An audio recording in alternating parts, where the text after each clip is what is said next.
Assalamualaikum warahmatullahi wabarakatuh. Bertemu kembali kita di mata pelajaran PPKN di tingkat MA atau SMA di kelas 1 di semester 1. Baik, sebelum kita mengawali pertemuan kita kali ini, alangkah baiknya kita berdoa dulu, semoga pembelajaran kita dari awal sampai akhir berlancar hendaknya, amin ya rabbal alamin. Untuk itu mari kita bersama-sama berdoa menurut agama dan kepercayaan kita masing-masing.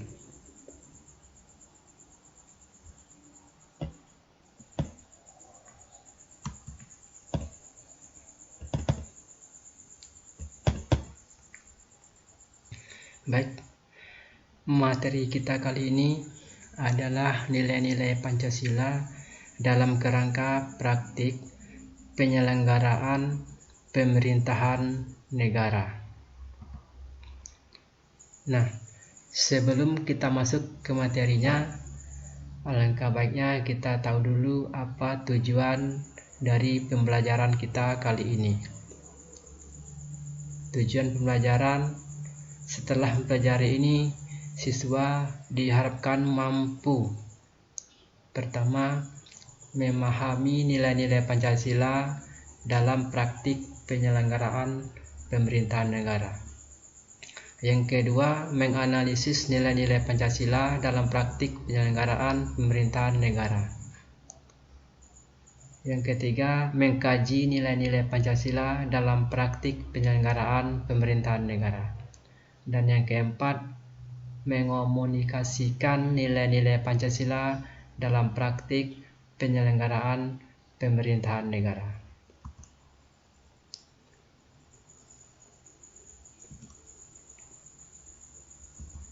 Baik, kita langsung ke materinya. A. Sistem pembagian kekuasaan negara Republik Indonesia. 1. Macam-macam kekuasaan negara. Nah, apa saja kekuasaan negara itu? Kekuasaan negara banyak sekali macamnya. Menurut John Locke, bahwa kekuasaan negara itu dapat dibagi menjadi 3 macam, yakni sebagai berikut. Pertama, ada kekuasaan legislatif, yaitu kekuasaan untuk membuat atau membentuk undang-undang, yaitu contohnya DPR.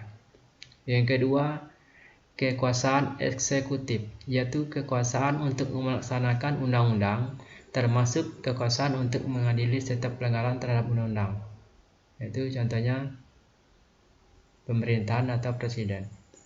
Kekuasaan federatif, yaitu kekuasaan untuk melaksanakan hubungan luar negeri.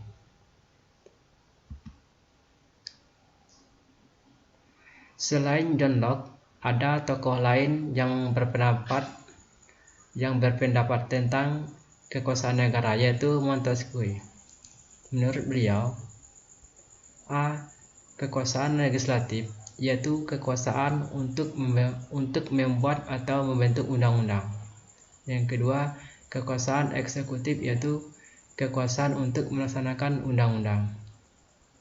Yang ketiga atau C, kekuasaan yudikatif, yaitu kekuasaan untuk mempertahankan undang-undang, termasuk kekuasaan untuk mengadili setiap pelanggaran terhadap undang-undang. Pendapat yang dikemukakan oleh Montesquieu merupakan penyempurnaan dari pendapat John Locke.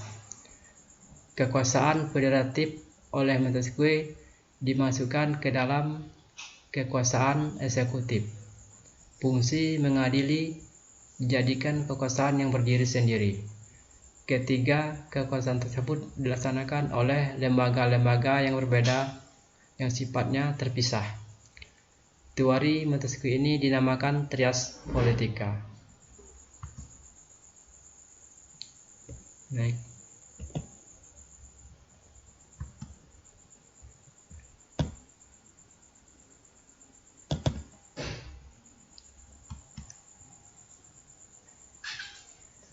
Nah, agak lihat gangguan.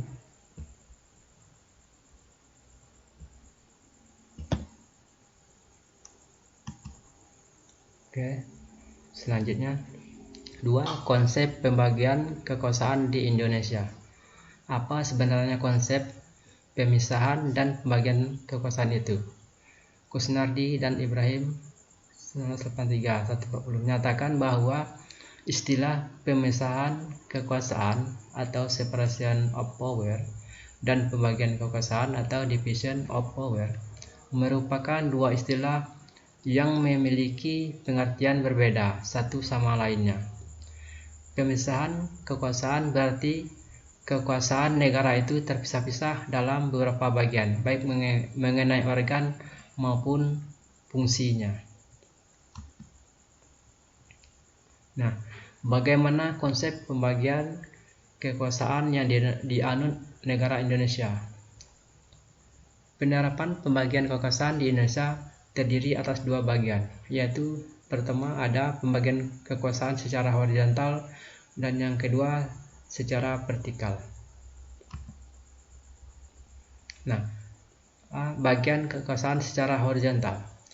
Pembagian kekuasaan secara horizontal yaitu pembagian kekuasaan menurut fungsi lembaga-lembaga tertentu seperti legislatif, eksekutif, dan yudikatif. Pembagian kekuasaan pada tingkat pemerintahan pusat mengalami pergeseran setelah terjadinya perubahan Undang-Undang Dasar Negara Republik Indonesia tahun 1945. Pergeseran yang dimaksud adalah pergeseran klasifikasi kekuasaan negara yang umumnya terdiri atas 3 jenis kekuasaan, yaitu legislatif, eksekutif, dan yudikatif, menjadi 6 kekuasaan negara. 1. Kekuasaan konstitutif, kekuasaan eksekutif, kekuasaan legislatif. 4. Kekuasaan yudikatif atau disebut kekuasaan kehakiman. 5. Kekuasaan eksaminatif atau inspektif. Yang keenam, kekuasaan moneter. B. Pembagian kekuasaan secara vertikal. Pembagian kekuasaan secara vertikal merupakan pembagian kekuasaan berdasarkan tingkatannya, yaitu pembagian kekuasaan antara beberapa tingkatan pemerintahan. Pembagian kekuasaan secara vertikal di negara Indonesia berlangsung antara pemerintahan pusat dan pemerintahan daerah, atau pemerintahan provinsi dan pemerintahan kabupaten kota.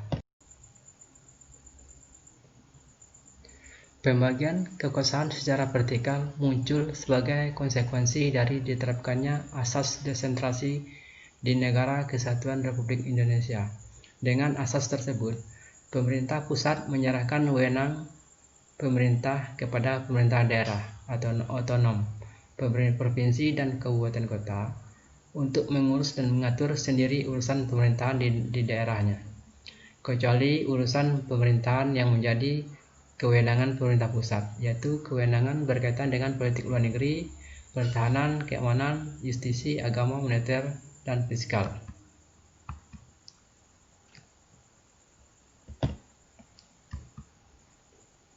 Sesuai dengan pasal 18 ayat 5 Undang-Undang Negara Republik Indonesia tahun 1945 yang menyatakan pemerintahan daerah menjalankan otonomi seluas-luasnya, kecuali urusan pemerintahan yang oleh undang-undang ditentukan sebagai urusan pemerintahan pusat.